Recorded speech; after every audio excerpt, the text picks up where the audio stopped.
So, take a look at these behaviors. Does math, gets high, gets stressed out, and rocks out to music. What's the first thing that comes to mind? Does it sound like, I heard college, yeah. I was thinking more of a teenager.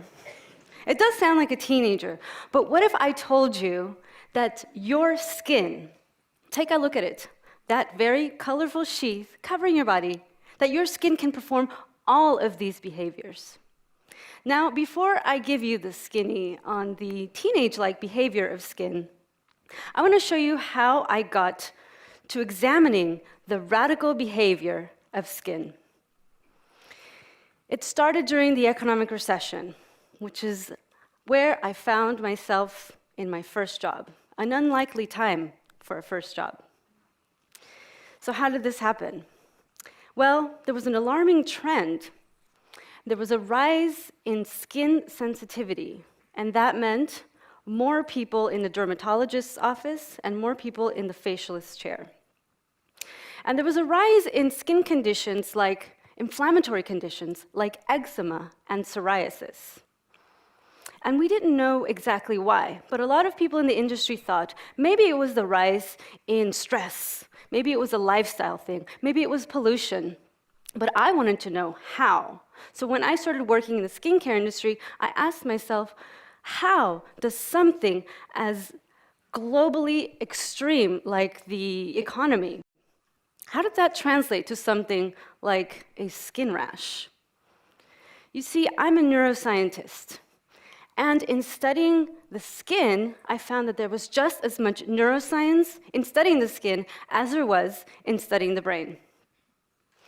And that was actually surprising to me. So I want to show you some stories today that are going to explain how this connection between the mind and body interact, and hopefully surprise you with some of the ideas that came about in understanding the connection between the brain and skin. So I want to share with you first some examples of the curious ways in which our minds are represented on our exterior. This is Jack. Jack is a veteran pilot. He has been through it all. He's been through wind gusts and locked landing gear. He can keep his cool in just about any situation. But every time he flies over a particular canyon, his forehead breaks out in herpes blisters. Every single time he flies over that canyon. Naturally, he goes to the doctor, gets some medicine, and it treats his symptoms, but it just keeps coming back every time he flies over that canyon. And this is Sophie. Sophie is a senior in high school, and she's a dancer. And of course, as any senior in high school, she's trying to decide what she's going to do with her life. Am I going to go to college? Will I continue to dance? Will I dance in college? What college am I going to go to? So as she battles with her indecision, she develops a wart on the bottom of her foot. Of course, like Jack, she goes to try to get some medical treatment, and it does treat the symptoms here and there. But it always comes back. She can't get rid of this wart. And in the end, the wart makes a decision for her. She can no longer pursue dancing because of the pain in her foot. And this is Danny. Danny is 10 years old, and he was born with eczema. So he was used to the medications, he was used to the rashes that came and went, but the medications always kept his skin and rashes at bay. But one day, they stopped working. The medicine was no longer good. The medicine stopped working the day his mother tragically died in a car accident. Cases like these are not few and far between. In fact, they simply highlight the interdependence between our emotional state and our body state. A blush inadvertently reveals our mind's secrets. Goosebumps warn us when something is wrong. And we feel crawling skin when we're paralyzed with fear. Our skin has the machinery, the same machinery as the brain. And it's only been a decade or so of research that shows that the skin has the most intricate and sophisticated systems that were once under the sole domain of the brain. So, for instance, the stress axis, the hypothalamic pituitary adrenal axis, found in our central nervous system, is also found in the skin. And it's theorized that this stress pathway actually evolved in the skin first to avoid pathogens from entering the skin. But stress is more than skin deep. You don't have to know anything about this man to know that something happened to him between the first picture and the last picture on the right. This is a photograph from a series by photographer Claire Felicie, who took pictures of Dutch Marines before, during, and after deployment to Afghanistan. You can see the changes from the first picture to the last picture, and this is only in 1 year. This is not due to the effects of normal chronological aging. So whether it's war, divorce, losing a job, any stressful situation, this often shows up on our skin first. But we so often dismiss that as unimportant and superficial. And when we miss these cues that our bodies are desperately trying to tell us, it's tantamount to repressing emotion. So I want you to close your eyes for a second and imagine that you're blind. Okay, now you can open your eyes and plug your nose. And imagine that you can't smell. Okay, I think we can all kind of do that. Now, sit there with your bottoms firmly pressed against the chair, feet flat on the ground, and imagine you can't feel. That's pretty tough. So, what is that? Our sense of touch begins in the womb. It's nearly impossible to not feel, even when you try. So touch began in the womb. It's the first sensory system to develop. And as psychology has taught us, Maslow taught us that monkeys, in fact, baby monkeys, preferred mechanical mothers covered in terry cloth. But today we know that scientific research is showing that this particular mother's touch, this caress, actually changes her child's epigenetic programming. So that kind of research shows us that there has to be something more to this touch, in particular, this gentle touch. So recently, Swedish neuroscientists discovered a new set of nerve fibers in the skin that respond to only the most gentle of touches. To give you a little bit of perspective, in the body, the nerve impulses can outrace a Ferrari. That means they can travel at speeds faster than 250 miles per hour. That's pretty fast. But these touch fibers in the skin, they're slow. They take their time. They travel at a leisurely stroll of about 2 miles per hour to reach the brain. And unlike their quick signals that reach the somatosensory cortex and tell us what we've touched, the details of what we've touched, these slow signals travel to a different part of the brain that processes emotions and tells us what we feel when we touch. And this part of the brain is called the posterior insular cortex. And so we know that this gentle touch gives us a sense of who we are. And it also gives us a sense of who we are in the greater world. So if you stimulate another part of the brain called the angular gyrus, this part of the brain is also stimulated by gentle touch. If you stimulate this in somebody, you will trigger an out-of-body experience in that person. And that means that the gentle touch fiber is somehow reflected in our personal sense of self and our sense of culture and who we are in the community. And so We wear our culture on our hands. And on to my final point, and I saved this for last because I thought it was a cool story. So let me tell you a little bit about touch and sound. The story started about 15 years ago, and there was a mixer for new faculty at Rice University.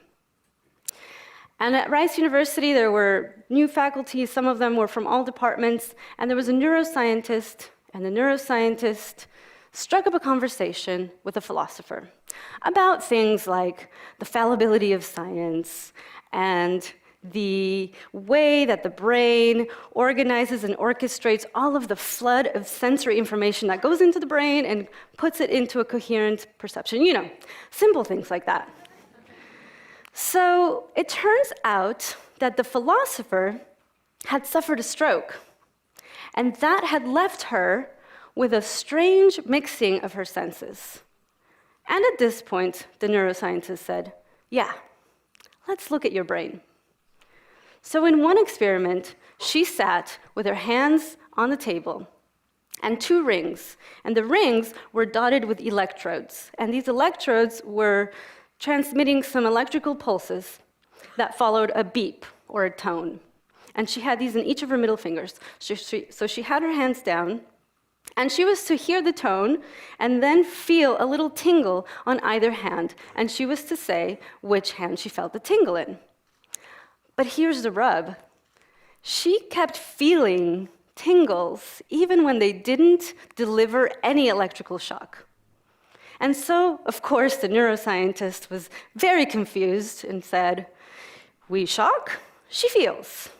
We don't shock, she still feels. What is going on? So after a while, and I mean a while, I think it was over a year, he kind of had an idea. Could she possibly be reacting to the tone that came before the shock? And so he did another very scientific experiment. He simply asked her, do you feel sounds? Can you feel and sense sounds? And she said, oh yeah, all the time, ever since the stroke. So, fast forward 10 years, and Dr. Rowe's research found that her mixing of senses was due to the fact that her auditory area had gone over the somatosensory cortex, which was its neighbor in the brain. And so her sound and touch senses were mixed. And so that shows us that, of course, there's brain plasticity, but that there's a very deep connection between sound and touch. In fact, some scientists today believe that the sense of hearing actually evolved from the sense of touch. Think about the hair cells in your inner ear. So, imagine what it feels like to sense so many sounds in such a loud and busy world. How did she deal with it? Well, she took up the bass guitar because the soft, deep sounds felt like a massage over her body. Not too long ago, we thought that the brain function was hardwired, localized, and that damage to the brain was pretty much permanent. We know that's not true today. The paradigm shift that occurred was neuroplasticity in the brain. And skin is this very thin and seemingly disposable tissue. But I want to flip this inside out. If the brain has plasticity, and if the skin is like the brain, could the skin also have plasticity? And does that mean that the skin has untapped potential that we are not aware of? Could we sense extrasensory things like infrared through our skin? Actually, mouse research suggests that we can. And could we maybe get superhuman hearing by sending vibrations to our fingertips? Forget the Apple Watch. Your skin has a clock of its own, and it can keep time. We actually have an incredible wearable sensor that can tell time, and it's a shield and a communicator. And we don't even know it. So, how did these stories end? Now, they all came from different walks of life, and they did share one common theme. They had one problem that was unresolved. So their unresolved emotion led to something on the skin. And fortunately for these people, who are real people, by the way, they're patients, some of them are patients of a psychologist in Boston. Jack, for example, went to see a hypnotherapist.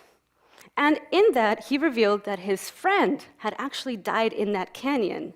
But his friend was a pilot, and Jack was supposed to be the one flying that day. But he called in sick.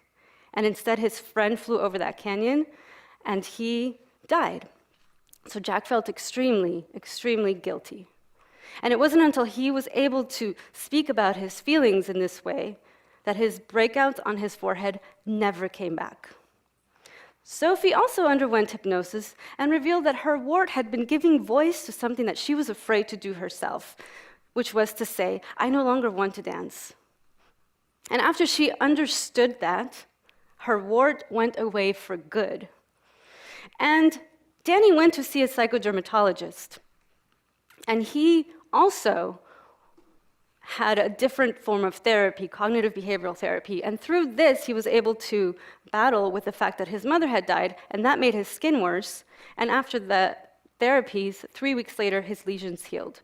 So conventional medicine did not treat these people in the right way, in a way where they fully recovered.